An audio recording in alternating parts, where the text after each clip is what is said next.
Hello friends, my name is Smruti Vasavda and today we are going to start with the fourth module, that is legal and ethical issues in compensation.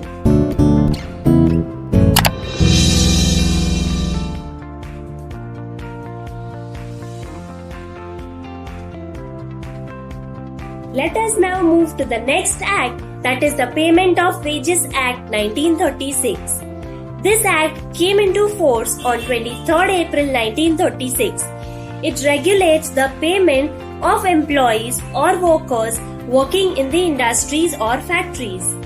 Talking about the coverage of this act, each and every employee or worker employed in a particular industry or factory or workers employed by railways or any other subcontractors are covered under this act.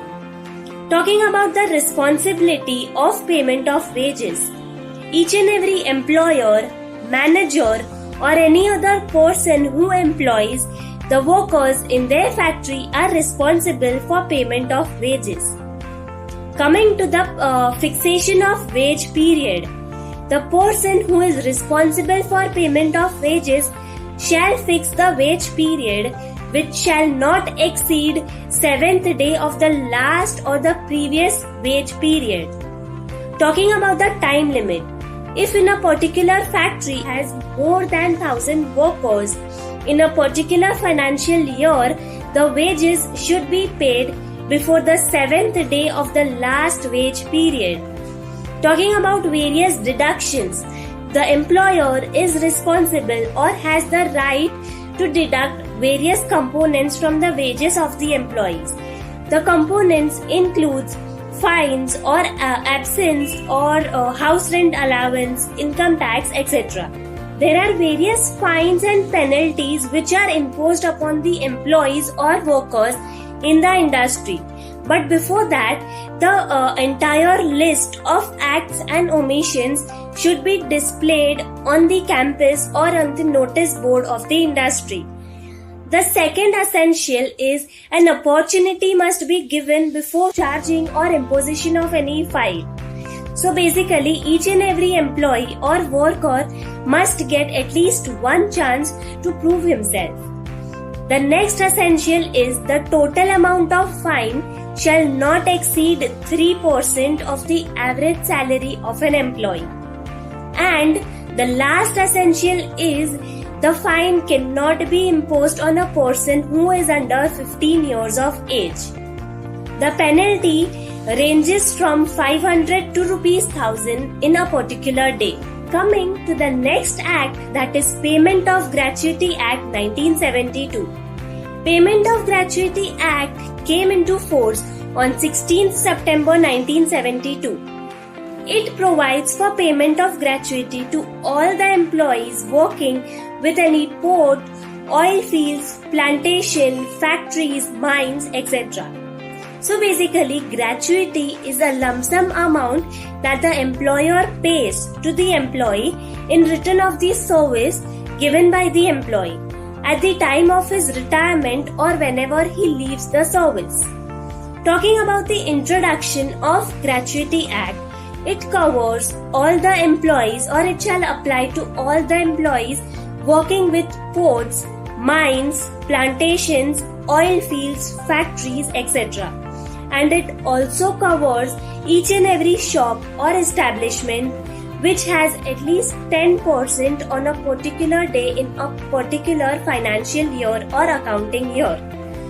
The gratuity shall be payable to each and every employee who provides a continuous service of 5 years to the organization at the time of his superannuation or at the time of his retirement or at the time of his death or disablement. But during the time of death or disablement, the continuous service of 5 years is not considered and the gratuity is paid directly to the dependents or to the legal heirs. Let us now move to the next act, that is Employees Compensation Act 1924.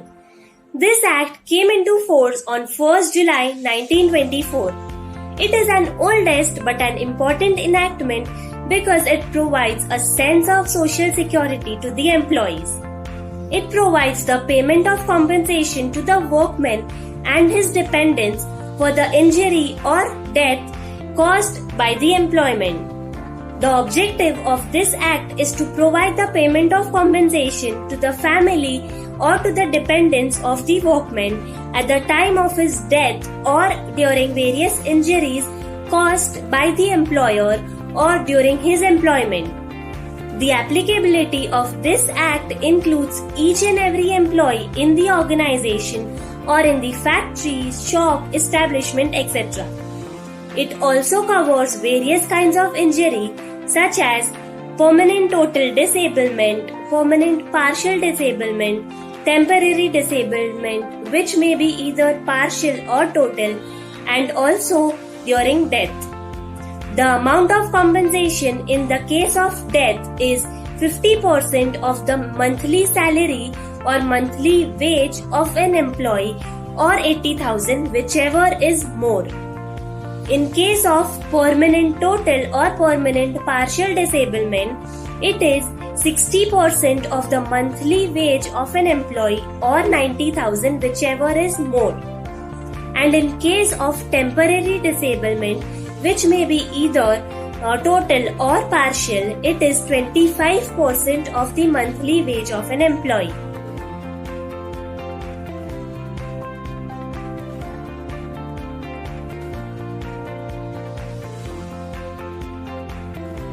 Talking about the time for payment of compensation and the consequences of default payment. The employer is responsible for the payment of compensation as soon as the injury is occurred or caused to the employee. If he fails to pay the compensation immediately, he is liable to pay a simple interest of 12% along with the penalty of 50% of the total compensation. Talking about the offences, each and every employee responsible, or if he commits any crime or if he is doing something wrong, he is liable to pay offence up to Rs 5,000.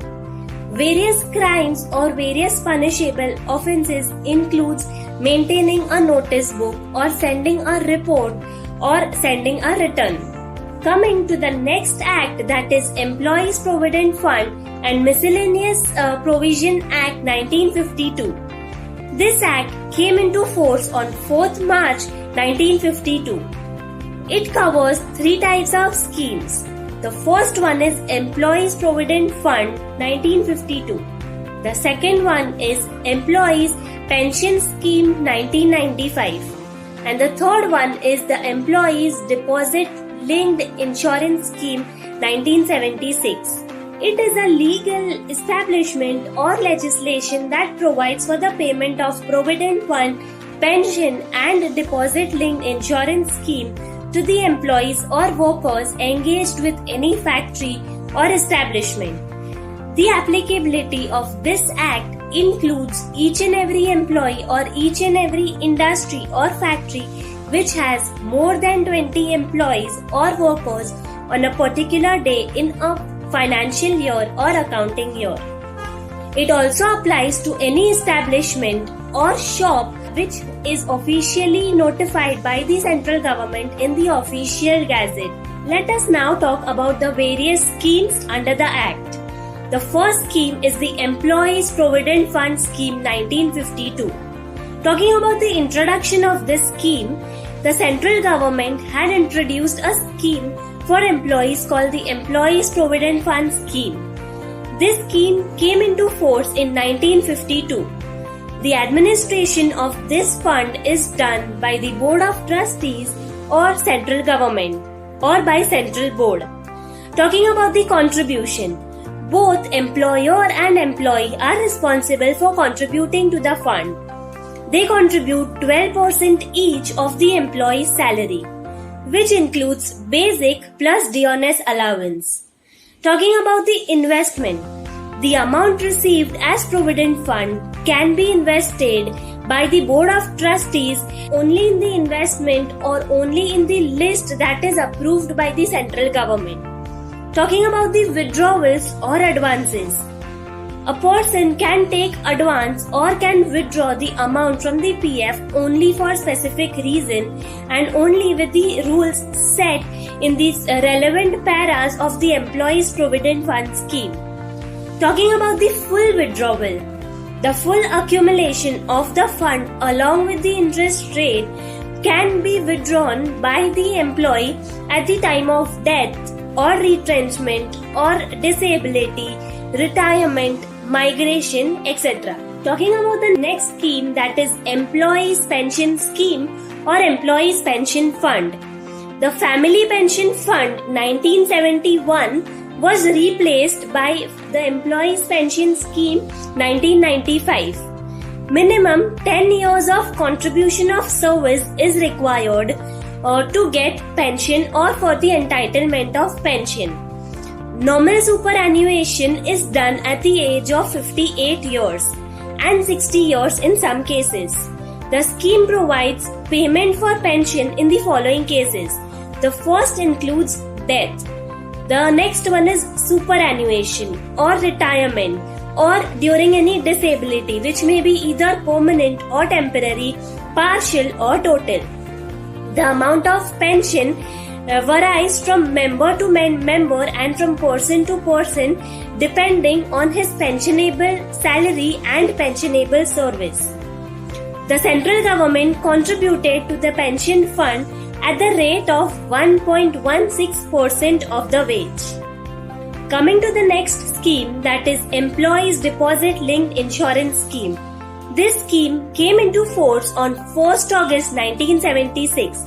The main purpose of this scheme is to provide life insurance benefits to the employees or workers of any establishment or any class of establishment.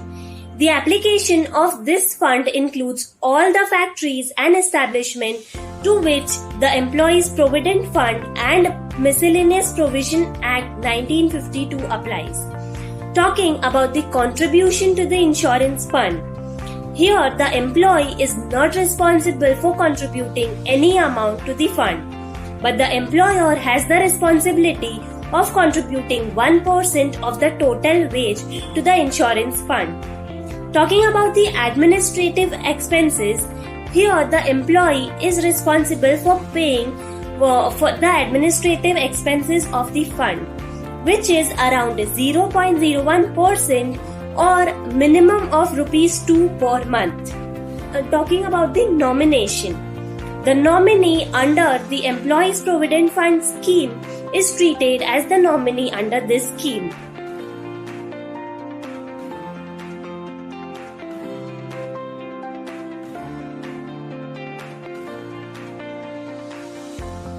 Talking about the payment of assurance benefit.